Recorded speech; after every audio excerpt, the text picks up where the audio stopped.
Okay, so now that we've introduced the idea of a liberal democratic revolution, what sort of the nature of a bourgeois revolution is, and these terms will become clear as I kind of give you concrete examples, looking at the French, the American, the English, and the Haitian Revolution.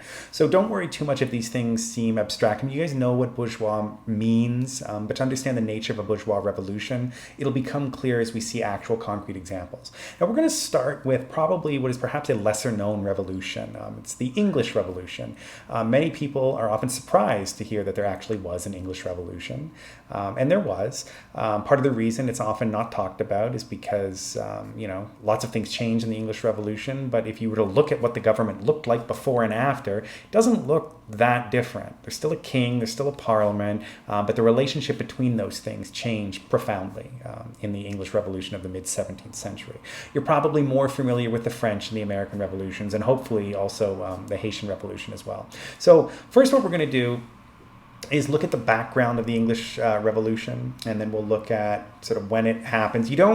It's not that important that you know all the specific events that lead up to it and what happens, and I'm not going to spend a lot of time in any one of these little mini videos about the various revolutions going through an exhaustive list of, well, this happened, and then the king's head got cut off and whatnot.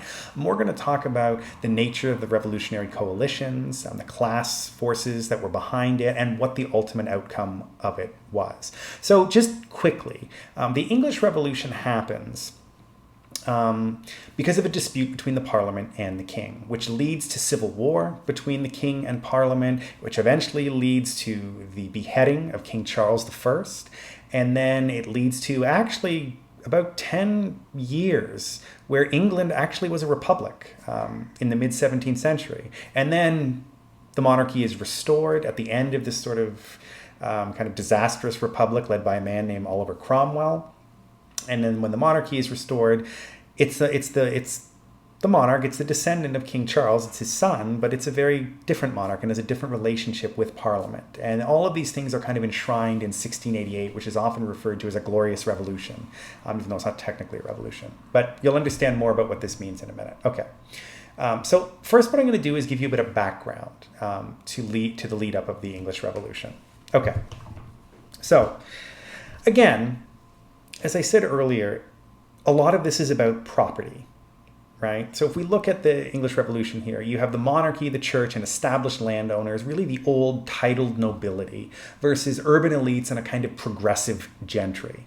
Okay? You have radical undercurrents in the case of the diggers and the levelers that offer in their actual critique of property rights themselves. And I'll explain more about how these alliances work in a minute. Right? But just, it's important for you to understand again that a lot of this is about securing property.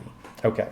So if we look at some background to the English Revolution, the idea being, when we talk about property, is that if the monarchy can interfere in the private property is not actually that secured. And if we remember our John Locke or Adam Smith, private property and the sanctity of private property is key to capitalism. You'll often hear people talk about this. If you want to invest in a particular country, if the state is heavy-handed in its relationship to property, it often causes people not to invest there, right?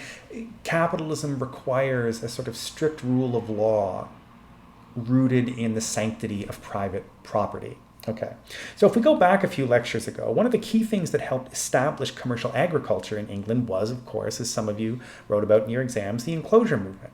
Now, this happened as a result, of course, of the Black Death. With half of the English population dead, this freed up a lot of land previously occupied by serfs and peasants to be consolidated by the surviving landlords. Now, these newly consolidated lands were not subject to customary or hereditary rates, meaning that the lords that took over them could sell, or better yet, rent the land on a free market. When you had a lot more peasants on the land, a lot of the rent was determined by sort of customs and rights that were often handed down from one peasant to another to their father's sons on down the line, so that the actual rate at which a landlord could charge a peasant never actually changed. But once they got all this land that there were no peasants on, they could rent or sell that land on a free market, which meant they could raise rents, right? And of course, the raising of rents and the idea that all these new sort of tenant farmers, right, had to worry about constantly having to pay rents that would be risen every year, it encouraged them to be more efficient, right? It encouraged a division of labor. It was that nexus between landlord, tenant farmer, and wage laborer, right? Which of course created commercial agriculture. So you can see the incentive here, right? If landlords could earn more money by renting land on a free market rather than these old feudal and customary rights, then they had an incentive to try to figure out how to get these peasants off their land and then sell or rent that land to somebody else at higher rates. Now, it's important to note, as we talked about in the first half of the course, that this begins in the 15th century, right? But it's uneven. It doesn't just happen all at once. Just like we're going to look at these revolutions, you don't have feudalism, then there's revolution, and the next day there's capitalism. That's not how it works. It creates the basis for the development of capitalism, right? That's what we mean when we talk about how the end of these revolutions accelerated the development of capitalism. It didn't mean that after these revolutions, all of a sudden there was a capitalist society, right? That's not how things work. And a good example of that is Enclosure. The Enclosure movement starts in the 14th and 15th century, but really is still happening in the 18th and even early 19th century. It takes a long time for these things to happen. The point is that it's a process that spans hundreds of years. So the idea behind this, and the reason I'm bringing up enclosure, is this idea of enclosure was center in the debates over private property, specifically the ability of larger landholders to enclose common land for commercial purposes. Now, under the Tudor kings of the 16th century, this is Henry VIII and then eventually Elizabeth I, ruled from the early, so the mid-1500s all the way to the early 17th century when Queen Elizabeth dies in 1603, I think it is. They basically supported enclosure, or at least didn't stop it. And the enclosure movement kind of accelerated. However, when Elizabeth I, who is this self-styled virgin queen, not actually, that's sort of how she styled herself, even monarchs pretended and projected an image. And for Queen Elizabeth, it was the image of the Virgin Queen, which is why the state of Virginia is called Virginia. It's actually named after the first Queen Elizabeth. Now, she dies in 1603. And because she's a self-styled Virgin Queen, well, she doesn't have any heirs. Right? So when you die without an heir, then it goes to, well, who's next in line? Who's the closest related monarch? And that monarch was actually James Stuart of Scotland, who at the time was the King of Scotland. So James Stuart comes down to London and becomes King James I of England. And it also unifies the crowns of Scotland and England. Now, at the time, Scotland was an independent country, and it had actually a weaker parliament than its English counterpart, and the Stuart kings, as a result, were used to interfering far more in parliamentary matters. Now, this wasn't really a problem for James I because he was more of a passive king. He wasn't really interested in interfering, and he ruled rather successfully. But his son, Charles I, who's the one that eventually will get his head cut off by Parliament in the mid-17th century, did like to interfere, much to the annoyance of Parliament. So much so that at one point he dissolved Parliament for 9 years. This is referred to as King Charles' personal rule. So basically for most of this, the 1630s, Parliament was never called, and the king basically ruled personally. So much. Now what this meant was, it just meant that he couldn't raise revenue, right? Now, for a while, this was unnecessary. The crown had means of earning money on traditional royal prerogatives as well as, imperial expansion and that kind of thing. But if you wanted to finance something major, like a war, right, you're going to have to raise taxes. And to raise taxes, you need the consent of Parliament. So even at this point, even though what happens in the revolution is the erosion of royal authority, it's important to note that in England, royal authority was never really absolute. It was never as strong as royal authority in France. And we'll talk about that comparison later when we look at the French Revolution. Parliament in England had rights, and a lot of the landowners had rights going all the way back to the Magna Carta of 1215, for those of you that have ever heard of the Magna Carta. Okay? So what happens is, in 1640, there was a rebellion in Scotland, and it needed to be put down, and Charles needed money. So he has to call Parliament to raise taxes to put down this rebellion, because he needs money to, form an army to put down the rebellion. Now, Parliament doesn't just say, oh, okay, we're just going to give you your money, and, that'll be that, and good luck with the rebellion.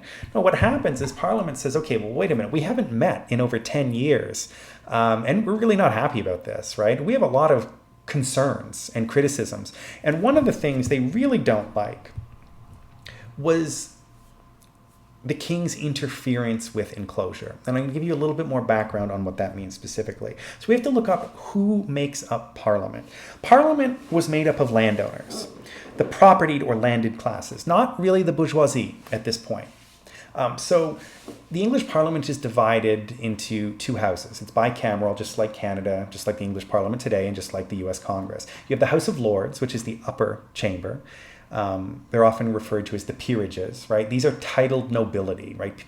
People who are, dukes and earls and marquises and that kind of thing, right? If you have a title of nobility, you sit in the house. You have the right to sit in the House of Lords. The House of Commons, which is the lower house, which of course Canada has a House of Commons, was also only made up of property owners. You had to own property to not only vote for a representative, but also sit in the House of Commons. Not just anybody could sit in the House of Commons. And this is what I mean by the revolution being led by property owners, right? So whether you were a titled nobleman in the House of Lords or somebody in the House of Commons, you owned property. You were somebody of means. Now, one of the things that Parliament did was abolish what's referred to as the Court of Star Chamber. Now, what the Court of Star Chamber was a court where peasants could appeal to the king's judges, essentially, to stop landowners from enclosing their land, right? And so the peasants were basically trying to preserve their right to common land, and the landowners arguing for, well, no, it's the rights of private property. There shouldn't be common land. Didn't like this, right? So the first thing that Parliament does is actually abolish the Court of Star Chambers because they didn't like the monarch interfering with their property rights. And what this did was, if the king was interfering with the Enclosure Movement, they were interfering with the landed elite's ability to accumulate wealth and power at this point.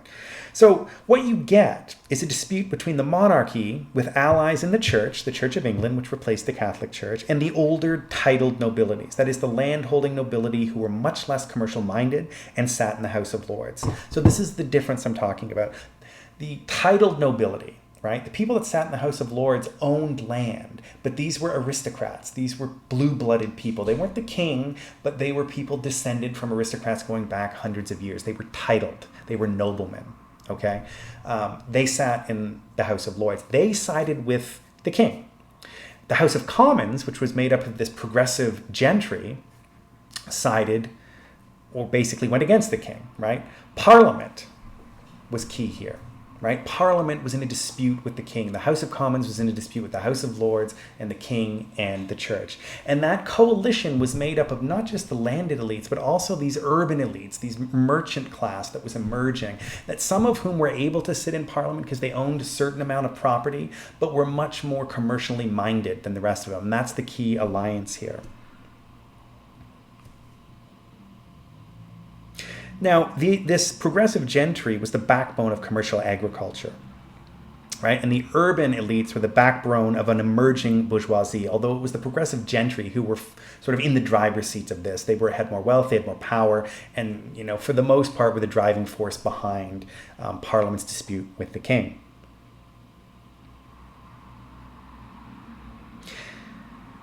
But the results of the revolution create the condition for an urban bourgeoisie to flourish. So even though the revolution was led by a kind of landed gentry based in the countryside, by the end of it, when you get this sort of established rule of law and a constitutional monarchy, it creates the conditions for an urban bourgeoisie to flourish and become much more powerful than their sort of country counterparts in the late 18th and 19th century.